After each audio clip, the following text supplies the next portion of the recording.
The dead tree is as important as the living one. There must be something for us to learn from that. What if you got nothing left to give? What then? World needs a hermit in the woods as much as a preacher in the pulpit, you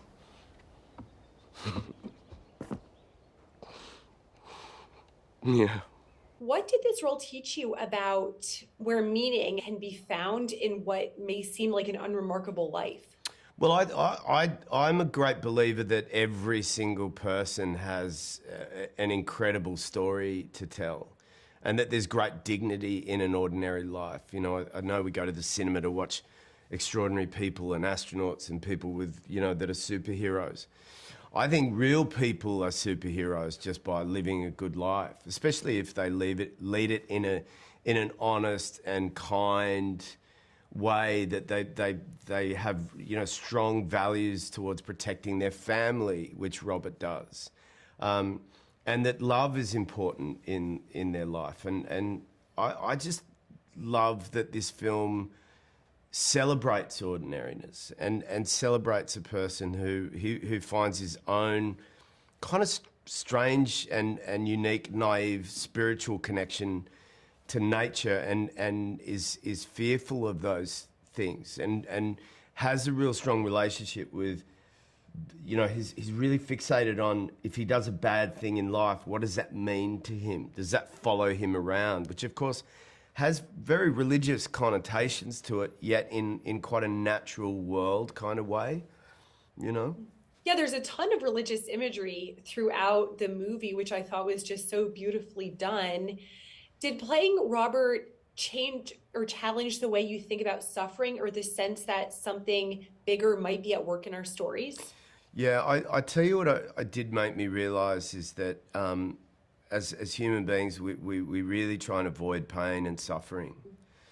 And we're always looking for solace to kind of comfort us in those moments. And one thing I've really seen reflected in this is how much people see the film and say, I really just want to go home and embrace the people that I love.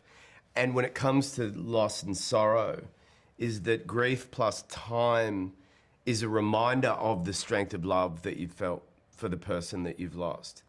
And I think this film just really reminds us of our core values of humanity.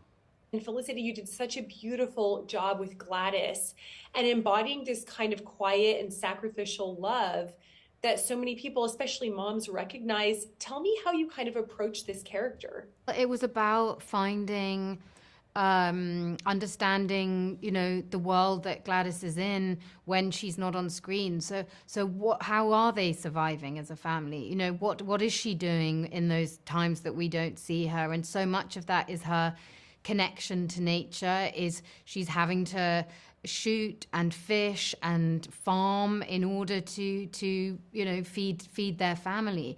So it was about really navigating just how practical she is, and then also just how, you know, this little family, the situation that they're in is difficult, but they're just doing everything they can to make the best of it.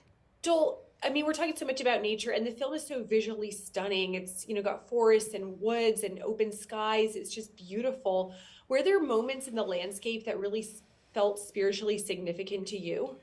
Oh yeah, there's you know, there's a scene at the end where Robert, towards the end, where Robert decides he's going to leave logging, and we're shot by this big lake, and behind the lake is these massive mountains. And at the foot of the edge of the lake are the old stumps from the really old trees, the 400 or 500-year-old trees, where the circumference is almost the size of a car, or, you know, a big car. And it made me realise, just as when you look up at the stars, for example, just how small you are as a person on the planet, how insignificant you can feel when you're in the midst of epic nature, almost like you're in a prehistoric land. And I found that very profound, those environments, and how it makes you feel, that reminds you that you're actually, as a human being, should remember that you're actually part of the planet, not hovering above it in some separate way.